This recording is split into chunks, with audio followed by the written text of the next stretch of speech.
I'm on my way to one of my favourite tunnels, which is only about 10 minutes away from me. I've got my GoPro with me and a head mount, so it's going to be like a point of view sort of drive.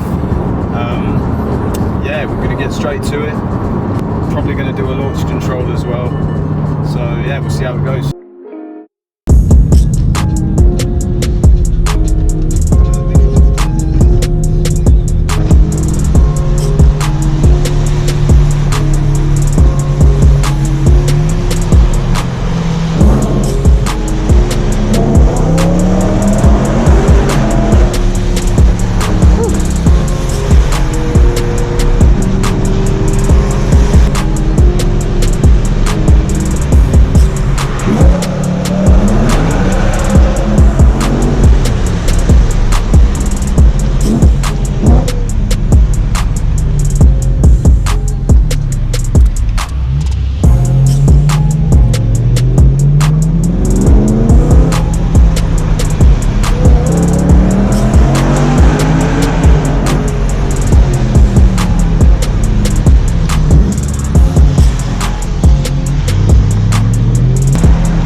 So I hope you enjoyed that quick little video.